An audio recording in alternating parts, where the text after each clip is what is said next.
पोष रविवार की व्रत कथा। एक साहूकार था, उसके कोई बच्चा नहीं था।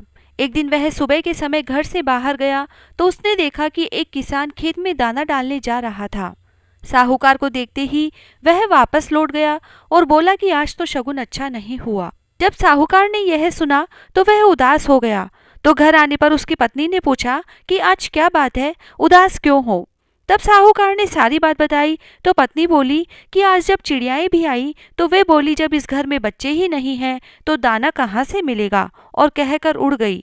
साहूकार यह सुनकर और भी दुखी हुआ। उसी दिन से वह सूरज भगवान की आराधना करने लगा। 12 वर्ष बीत गए। तब सूरज भगवान ने सोचा कि अब तो भक्त की पुकार सुननी पड़ेगी। सूरज भगवान को दया आई और प्रकट होकर बोले, साहूकार तेरे नसीब में बच्चा नहीं है, पर मेरे आशीर्वाद से तेरे घर में एक कन्या जन्म लेगी। 9वें महीने उनके घर में एक सुंदर कन्या ने जन्म लिया। जब नायन उसे नहलाने आती तो कन्या हंसती मुस्कुराती। कन्या के मुस्कुराने से हीरे मोती गिरते तो नायन उन हीरे मोती को लेकर चली जाती। ऐसे करते करते 1.25 महीना बीत गया। तब साहूकार की पत्नी नायन से बोली कि अब मैं इसे नहला लूंगी। जब वह उसे नहलाने लगी तो बच्ची के हंसने पर हीरे मोती गिरे। तब वह समझ गई कि नायन ने बहुत ही हीरे मोती इकट्ठे कर लिए हैं। अब जब लड़की बड़ी हुई तो माँ बाप ने सोचा कि घर में धन तो बहुत हो गया है, अब हम घर जवाई रख लेते हैं, जिससे हमारा धन हमारे घर में ही बना रहेगा। यदि बेटी की शादी करके हमने उसे भेज दिया तो सारा धन चला जाएगा। ऐसा सोचकर उन्होंने एक गरीब लड़का ढूंढा और उसके साथ अपनी लड़की का विवाह करा दिया। माँ दिन उगते ही बेटी को उठाने जाती और उसका मुंह देखती। तब लड़की का पति बोला कि अपनी बेटी सुबह सुबह माँ का क्या काम? तो लड़की बोली कि माँ का नियम है कि वह सुबह होते ही मेरा मुंह देखती है। दूसरे दिन सुबह वह जल्दी उठा तो उसका मुंह देखा, उसके मुंह से हीरे मोती बिखरे। अब वो समझ गया कि इसीलिए सासू माँ इसका मुंह पहले देख लेती है।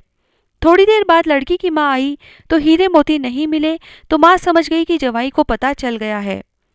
ऐसा सोचकर माँ के मन में कपट आया और उसने एक आदमी को अपने जवाई को जान से मारने के लिए भेज दिया।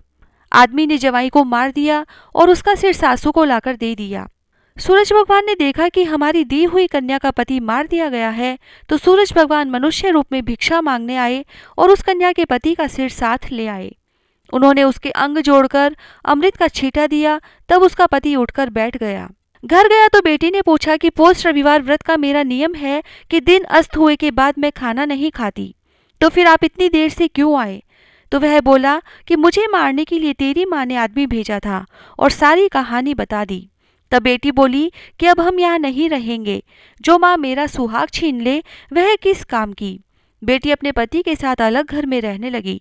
उसके घर में सुख समृद्धि हो गई और उसके माँ के घर में धीरे धीरे दरिद्रता आ गई। जैसे सूरज भगवान बेटी पर प्रसन्न हुए वैसे ही सब पर होना। जय श्री राधे।